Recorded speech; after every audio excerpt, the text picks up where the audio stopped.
Hello, my name is Augusto San Cristobal. I'm Director of Innovation and Through Life Support for Bronswerk Marine. And today I'll be talking to you about COVID-19, but from the marine air conditioning perspective. The first topic we're going to be addressing is the transmission of the virus. Then we'll talk a little bit about filtration, what we can do at the air handling units to eliminate the virus from the airflow, ultraviolet light disinfection, humidity control, fresh air balancing, and then our quick wrap up.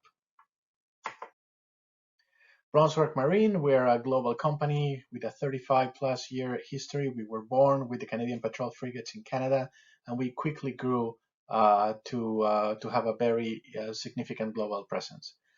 We went through several names, including Stork Bronswerk, Bronswerk Canada, and now we are operating under the Bronswerk Marine label.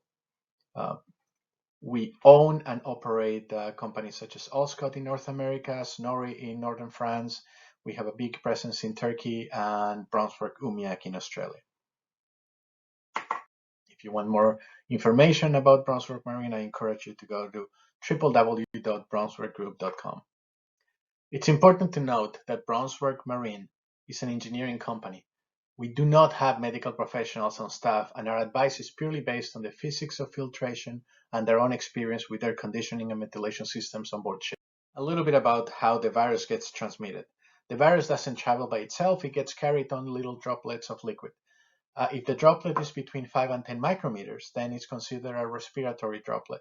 People create these droplets when they cough or sneeze or talk, scream, or sing. And they can be carried over all the way up to 6 feet, and they fall on surfaces which people can touch and then touch their faces and get sick with it. They also can breathe in these droplets if they're close enough to the sick person. If the droplets are even smaller, less than 5 micrometers, they're considered droplet nuclei. And at this point, they would be they're called aerosols because they can stay within the air for an extended amount of time, and they can be carried over for extended distances. Right now, there's conflicting information from all different sources, the WHO, CDC, and whatnot, whether the coronavirus is carried on aerosol droplets. If the virus is proven to be airborne, that's when it becomes significant for air conditioning, because then we can eliminate the virus from the airflow. So is the virus airborne? The WHO says that under normal circumstances, no.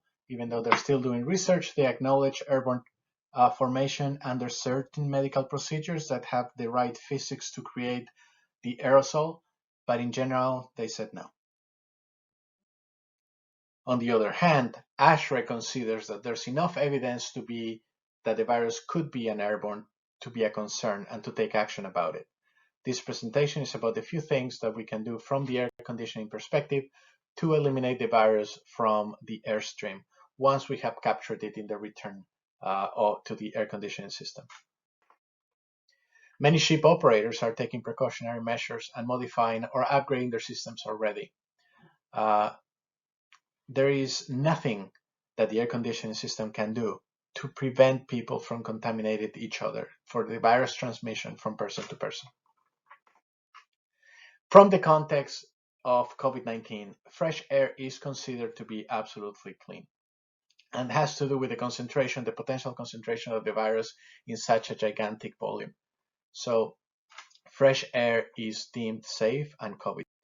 Just a word on CBRN or NBC stations. The most sophisticated applications for air conditioning are obviously Navy applications or combatants or even non-combatants, which have a specialized filtration plant at the inlet of the air into the ship that filter any debris that comes from nuclear, biological, or chemical contaminants. So they're excellent to filter any contaminants from outside the ship from coming in, but they will not help the ship from viruses that are considered to be already on board. Most air conditioning systems will use air handling units. Air handling units are devices that mix a certain amount of fresh air with return air from the ship, and it conditions it to design conditions and redistribute across the ship. Air handling units will contain mixing boxes, filter sections, cooling coil, heating coils, humidifiers, obviously fans, dampers, and an array of sensors. And it is the filter section that is very important in the fight of COVID-19, against COVID-19. The filters of an air handling unit will remove particulates from the airflow through several physical processes, including diffusion, interception, and impaction. In the higher end of filters, we can find HEPA filters, which will definitely eliminate all of the virus from the airstream. They capture to an efficiency of 99.97% particles of 0.3 micrometers. That doesn't mean that they're less efficient on the other particle sizes. In fact, they are more efficient on the other particle sizes. It's just that 0.3 happens to be the most difficult particle to filter, and that is the one that the filters are evaluated on. For COVID to be airborne, it would need to travel in droplets of under 5 micrometers. Now, HEPA filters have a significant pressure drop, so you can't just simply replace the existing filter with HEPA filters because the pressure drop will, with increased pressure drop, will render a lower airflow in the rest of your system, and that can have some unintended consequences.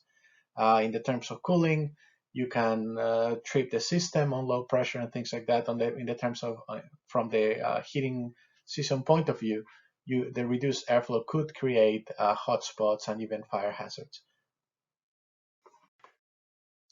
Ultraviolet lights. Ultraviolet lights are electromagnetic radiation in the 10 nanometers to 400 nanometers range. They are invisible to the human eye.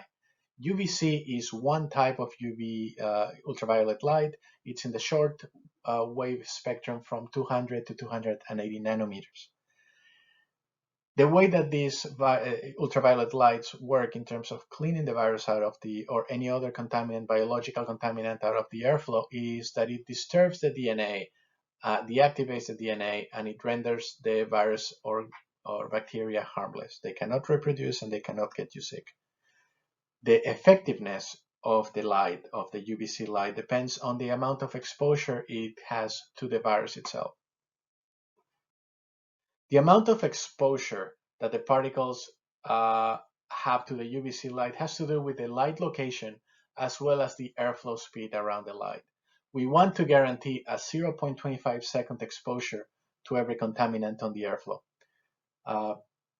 The ideal location for ultraviolet lights in the air handling unit is after the filter, so that the filter protects any dust and particulates from depositing on the surface of the light, reducing their intensity or compromising its capacity to radiate, and before the cooling coil, so that we benefit from the side effect of disinfection of the cooling coil and the drain pan, which normally is a target location for bacterial growth. If the lamp is in the vacuum spectrum, less than 230 nanometers, then ozone will be produced, and ozone it can be harmful to people. Therefore, it's a good idea to try to avoid it. And there's a sweet spot in the 254 nanometer spectrum for UV lights to be tuned to. UVC lights will cause damage to our eyes, and therefore they can never be exposed to operators or users of the system. So we need to be careful about installing interlocks, safeties, labeling, so that operators can never accidentally look at the light directly. Another problem with UVC lights is that they, just like sunlight, they will dry out surfaces such as gaskets and plastics and insulation. So those surfaces need to be protected or switched with more resistant, UVC resistant materials. There is research that says that most viruses will be somehow deactivated in the 50 to 55% relative humidity. There's no studies specific to COVID-19, but if it follows the trend of other viruses, it is an option that we have from the HVAC perspective to minimize the risk of contagion. Fresh air is safe and COVID-free. Therefore, maximizing the amount of fresh air on the system and rebalancing the air conditioning system to a maximum amount of fresh air is always a good idea. ASHRAE has published guidelines for COVID-19 prevention. Please visit this site. So, in conclusion, COVID-19 is not yet proven to be airborne, and the air conditioning system is not very likely to be a significant source for infection. However, we can take some measures to mitigate this possibility. We talked about filters and enhancing them. We talked about installing ultraviolet lights, increasing relative humidity, increasing the fresh air on board your system. However, any changes that you do, we strongly recommend that they're done with the advice of a professional, a marine air conditioning professional or the original OEM, because there can be unintended consequences of modifications on your system. Thank you for listening. If you have any questions, you can reach me at this email address, asc@bronswerkgroup.com. Have a great day. Thank you.